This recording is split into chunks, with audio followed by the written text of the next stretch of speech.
C'est Rosalie. Aujourd'hui je voudrais vous montrer mes favoris du mois de mars 2016.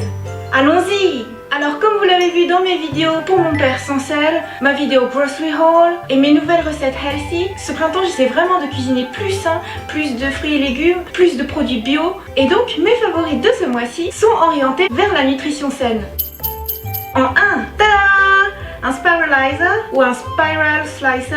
Donc c'est un outil de découpe en spirale. Ça permet de créer des pâtes de légumes, notamment des pâtes de courgettes, donc en anglais zucchini noodles, soit zoodles. Mais on peut faire aussi des pâtes avec des concombres, des carottes, des patates douces, enfin plein de choses. C'est vraiment super pratique et il y a juste à tourner. C'est vraiment super marrant en plus. Voilà, un petit système vraiment super. Et ce modèle-ci en plus a plusieurs découpes. On peut également faire des slices qui sont un peu comme ce qu'on trouve au Japon en fait, foraine en fait. Ça fait comme des chips mais tout enroulé. Et c'est trop marrant, il faudra que je vous montre ça en vidéo. Si jamais ce que j'utilise vous intéresse, comme d'habitude je mets toutes références et liens utiles en description de cette vidéo. Ce spiralizer est vraiment mon chouchou. Ça permet une cuisine qui est agréable à regarder, jolie, agréable à manger, alors que c'est des produits tout simples, tout simplement des légumes frais qui peuvent être crus ou qu'on peut faire cuire après. Voilà, ça c'est vraiment mon chouchou. En 2, un mini mixeur ou aussi appelé multimoulinette. En vérité j'aurais voulu un grand mixeur, mais comme j'ai déjà fait pas mal d'investissements en matériel photo, vidéo, et bien pour ce qui concerne la cuisine, du coup j'ai choisi des modèles un peu plus petits, plus abordables. Et puis aussi ça me permet de m'exercer tant que je ne suis pas habituée à faire de la cuisine à base de légumineuses, de jus de citron et à dominante de légumes. Donc voilà, pour faire énormément de choses en fait, pour faire des sauces. Je l'utilise aussi pour faire les pâtes de mes gâteaux et je l'utilise aussi pour faire des crèmes glacées en mixant de la banane et des fruits congelés. C'est vraiment super. Et puis en plus comme il est tout petit en fait, il est super facile à ranger et super facile à utiliser. Voilà, j'aime bien aussi ce qui est petit mignon comme ça.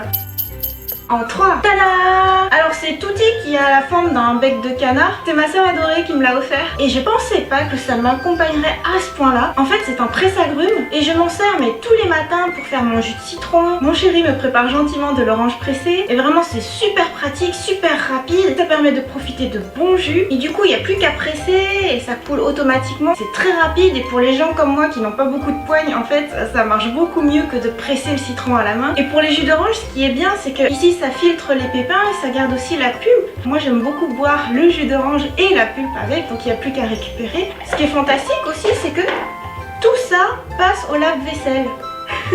Voilà, c'est trop bien.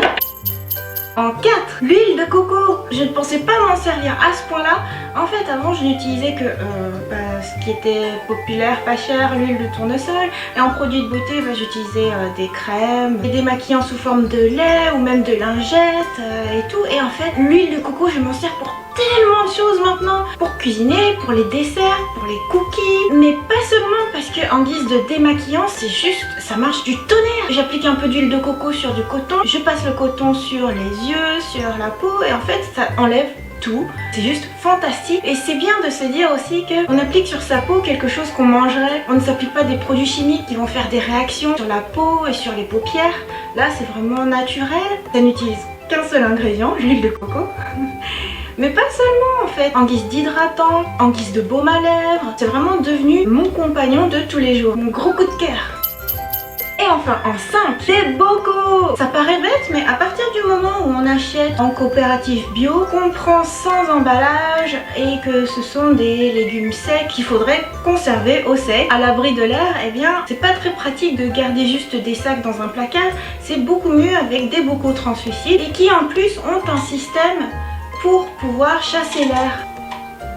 Voilà, et c'est trop marrant parce que ce genre de bocal pour moi c'est l'image d'une épicerie qui fait un peu nature et du coup chez moi maintenant c'est rempli de bocaux, alors c'est trop marrant. Donc j'utilise ça pour tout ce que vous voyez ici en fait, pour le millet, les amandes, les pois chiches, les noisettes, même pour les flocons d'avoine et aussi pour les pépites de chocolat que je prends aussi bio. Et en fait c'est marrant parce que pour ce bocal-ci c'est encore un autre système, toujours un système qui chasse l'air. Donc c'est aussi très pratique.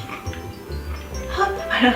Et en fait quand j'appuie j'entends que ça chasse l'air. Voilà, c'est super pratique. En plus c'est pas très cher, ça servira tout le temps. Ça fait partie des révolutions dans ma cuisine.